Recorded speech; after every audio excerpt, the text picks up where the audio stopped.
لوگوں سے عزتیں تلاش کرتے ہو تو وہ کیا تمہیں عزت دیں گے؟ وہ تو کل اچھا کہتے ہیں، پرسوں برا کہنے لگ جاتے ہیں۔ لوگوں کے سامنے گڈ بک میں آنا چاہو گے تو وہ تو سویرے تمہارے بارے میں کچھ کہیں گے، شام کچھ اور کہیں گے۔ اپنی روحانی زندگی آباد کریں، اپنے مسلح کو وقت دیں، اور دنیا سے چھپ کر، اس موبائل کو بند کر کے، اور اپنے آپ سے بھی چھپ کے اور تنہا ہو کے، چھپا کے سارا کچھ اپنے آنسو اپنے رب کی بارگاہ میں پیش کریں، اس کے حضور حاضری دیں۔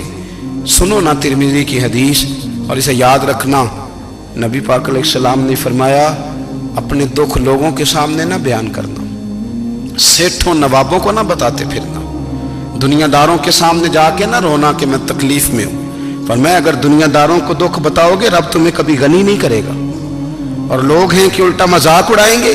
آپ کی جس سے بڑی پکی یاری ہے نا، پکی، وہ تب تک پکی ہے جب تک آپ نے 50,000 مانگا نہیں، اور جس وقت آپ نے کہہ دیا کہ میں مجبور ہوں میری مدد کر، تو پھر ختم ہو گئی دوستی۔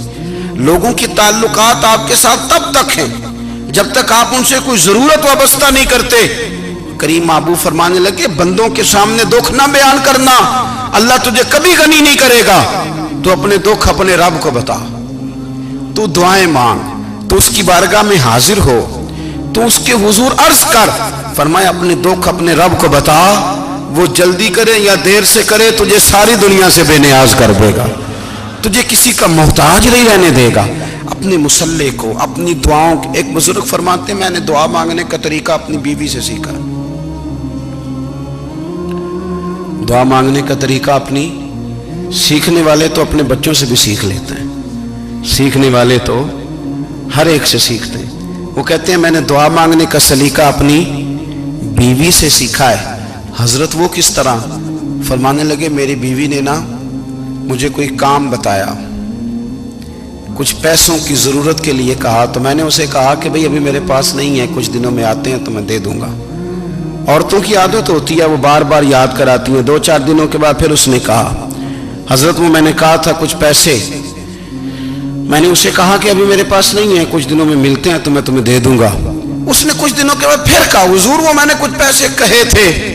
فرماتے میں نے ڈانٹ دیا، میں نے کہا کہ کیا تو روز مجھے شرمندہ کرتی ہے، کہا نا میرے پاس نہیں ہے، ہوں گے تو دے دوں گا، تو روز یاد کراتی ہے۔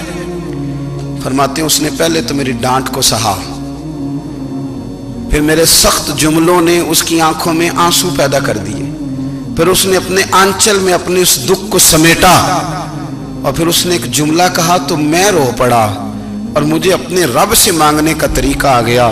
مجھے کہنے لگی حضرت جی آپ نے ڈانٹ دیا میں نے سہ لیا، پر آپ ہی میرے شوہر ہیں، بتائیں نا آپ سے نہ کہوں تو میں کس سے جا کے کہوں۔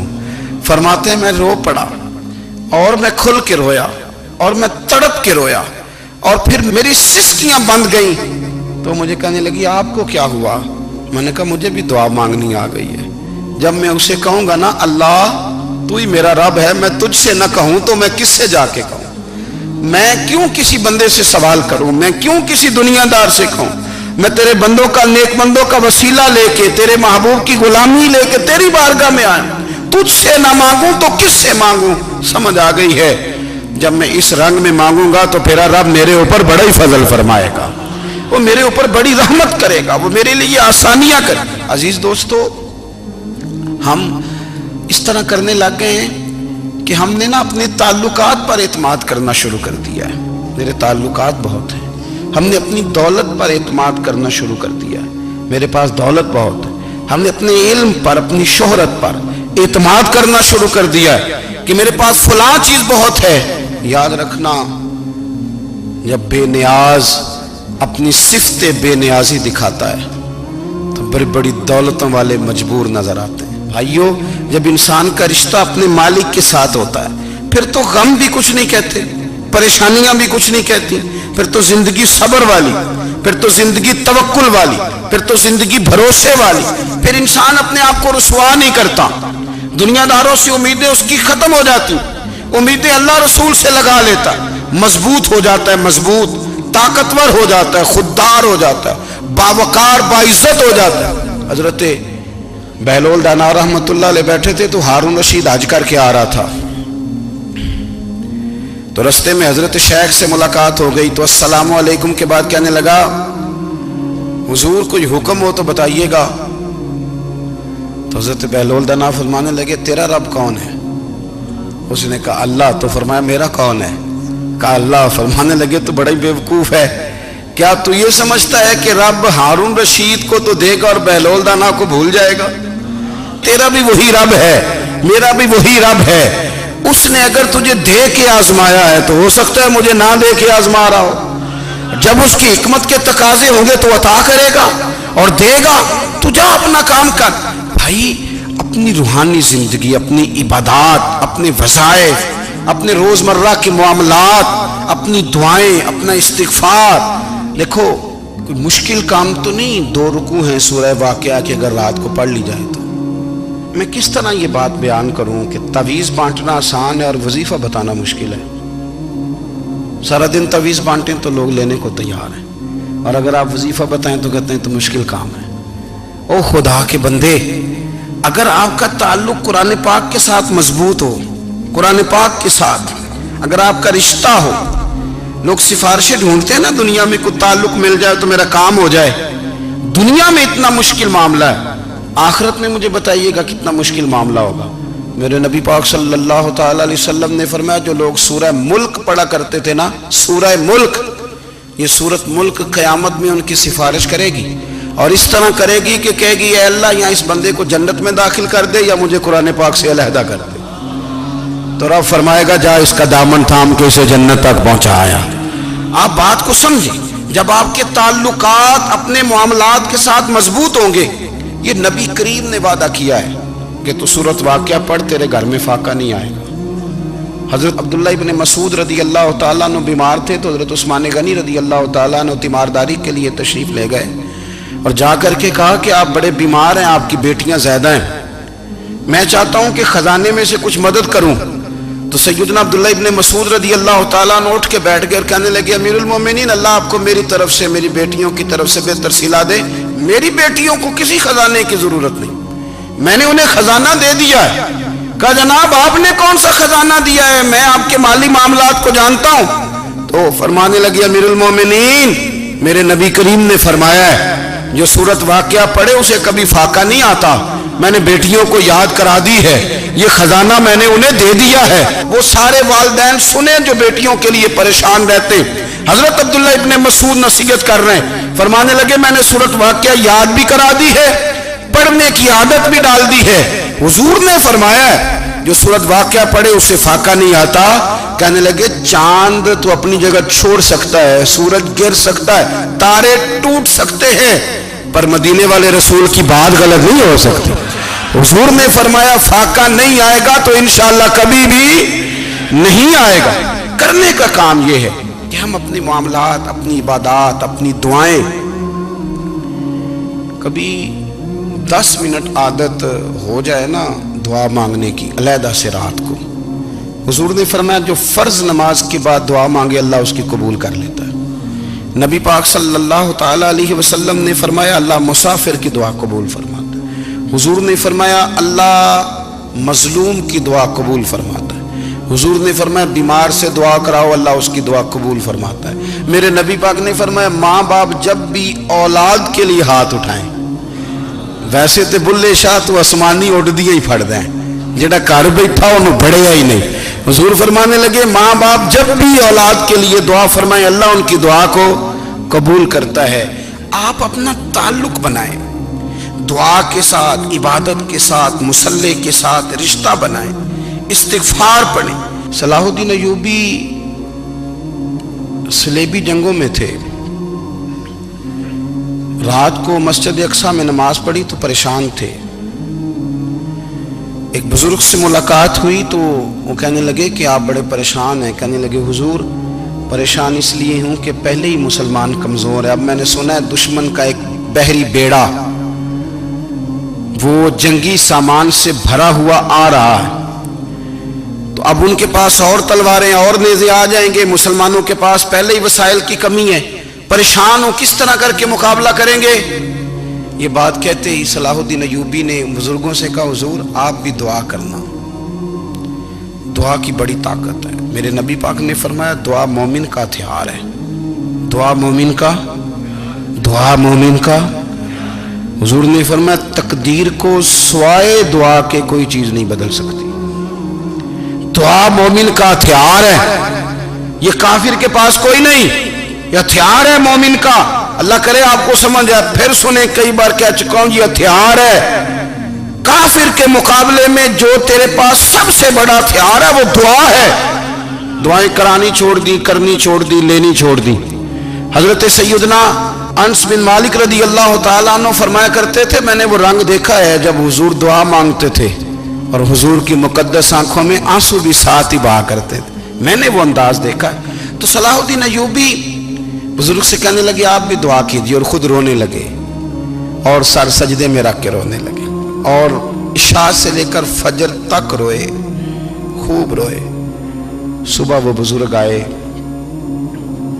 تو صلاح الدین ایوبی کا خوبصورت اور ہنستا ہوا چہرہ دیکھا. کہنے لگے آپ بڑے خوش ہیں، رات تو میں نے بڑے روتے ہوئے دیکھا تھا. تو کہنے لگے حضور وہ جو بحری بیڑا آ رہا تھا نا وہ پانی میں ڈوب گیا ہے، اب وہ نہیں آ رہا. ابھی خبر آئی ہے تو میں بڑا خوش ہوں. بزرگ کہنے لگے اٹھ سینے سے لگ اور سن ایک بات، وہ بحری بیڑا پانی میں نہیں ڈوبا، وہ تیرے آنسوؤں میں ڈوب گیا ہے. وہ جو تو رات رویا ہے نا رب کریم کی بارگاہ میں تو وہ ڈوب گیا ہے. حضرت عائشہ صدیقہ رضی اللہ تعالیٰ عنہ فرماتی ہیں ایک عورت تھی اور اسے نبی پاک صلی اللہ تعالیٰ علیہ وسلم نے نا وہ کلمہ پڑھ کے مسلمان ہوئی، مدینہ طیبہ آ گئی تو حضور نے مسجد نبوی شریف میں اس کے لیے مکان، ایک سادہ سا کمرہ ساتھ مسجد کے بنوا دیا، وہیں رہنے لگی. اکثر وہ سیدہ طیبہ کے پاس آتی تو حضرت عائشہ صدیقہ رضی اللہ تعالیٰ عنہ فرماتی ہیں وہ بڑی باتیں سناتی اور آخر میں کہتی وہ ہار والا دن بھی بڑا عجیب دن تھا اور میرے رب کی قدرتوں کا دن تھا، وہ بھی بڑا عجیب دن تھا. سیدہ عائشہ صدیقہ رضی اللہ تعالیٰ عنہ ایک دن فرمانے لگی کہ تو ہار والے دن کا بڑا ذکر کرتی ہے، وہ کیا دن تھا؟ تو خاتون کہنے لگی اماں جی وہ دن تھا جب میرے رب پر بھروسہ اور مضبوط ہو گیا، جس دن میرا اپنے رب پر توکل اور بڑھا، میرے ایمان میں یقین میں اور پختگی آئی. کہنے لگی میں ایک گھر کی کنیز تھی، نوکرانی تھی. اس گھر میں ایک بچی تھی جس کے پاس سونے چاندی ہیرے جواہرات کا ہار تھا. اس زمانے میں نا چمڑے کے اوپر لوگ ہیرے جواہرات لگاتے تھے، کئی دفعہ سرخ رنگ کے چمڑے پہ لگائے جاتے تھے. وہ بچی پہنتی تھی تو کہتی ہوں بچی کے اس نے اتار کے رکھا یا اس سے گرا وہ ہار تو چیل اسے اٹھا کے لے گئی گوشت سمجھ کے اور میرے سامنے اٹھا کے لے گئی. گھر والوں نے مجھ سے پوچھا، یہ بخاری میں موجود ہے، گھر والوں نے پوچھا مجھ سے کہ وہ ہار کہاں ہے تو میں نے کہا چیل اٹھا کے لے گئی. گھر میں کچھ چوری ہو جائے تو سب سے پہلا الزام کس پہ لگتا ہے؟ ملازمین پہ. کہتے انہوں نے مجھے بڑا مارا، بڑی تکلیف تھی، حتیٰ کہ میری شرمگاہ تک کی تلاشی، میری عزت اتنی خراب کی میں بتا نہیں سکتی. میں نے اپنی زندگی میں ایک واقعہ دیکھا، ایک امیر گھر میں چوری ہو گئی، ملازم کو اتنا مارا کہ وہ چارپائی پہ پڑ گیا. پولیس والوں سے اتنی مار پروائی گئی کہ وہ بیچارہ چارپائی پہ پڑ گیا اور پھر وہ اتنا بیمار ہوا اور کچھ دنوں کے بعد پتہ چل گیا کہ چور تو اپنا بیٹا ہے ان کا. پھر اس کا انتقال ہو گیا. اب وہ سیٹھ صاحب اور گھر والے آ کے نا مرنے والے کے کان میں معافیاں مانگ رہے ہیں، کان میں. تو میں نے ان سے پھر کہا تھا کہ یہ تو اب چلا گیا ہے، تمہارا زور چلتا تھا نا تو تم نے قانون خریدا اور تم نے اسے جتنا ہو سکا تم نے اسے مار پڑوائی. تمہارے پاس جو عدالتیں تھیں تم نے وہاں کاروائی کی، اب ایک عدالت قیامت کے دن لگے گی. یہ کمزور تھا نا، کچھ کر نہیں سکا. میرے نبی پاک صلی اللہ علیہ وسلم نے فرمایا سن لو، اگر سینگ والی بکری نے بغیر سینگ والی بکری کو تکلیف دی ہوگی نا تو قیامت کے دن اسے بھی بدلہ دینا پڑے گا کہ تیرے پاس سینگ تھے اور تو نے اسے مارا تھا. وہ خاتون عرض کرتی ہے سیدہ عائشہ کی خدمت میں کہ مجھے بڑا مارا، مجھے تکلیف دی، میں کہہ رہی تھی کہ میرے سامنے چیل لے گئی ہے پر وہ نہیں مان رہے تھے. اماں جی انہوں نے مجھے بڑا مارا. حضرت عائشہ صدیقہ کہتی ہیں پھر کیا ہوا؟ کہنے لگی اماں جی جب کوئی میرا مددگار نہ رہا، مجھے تکلیف دے رہے تھے، رسوا کر رہے تھے، تو میں نے اپنے رب سے مدد چاہی، میرے رب کی طرف میں نے توجہ کی. میں نے کہا مالک اب تو ہی میرا مددگار ہے.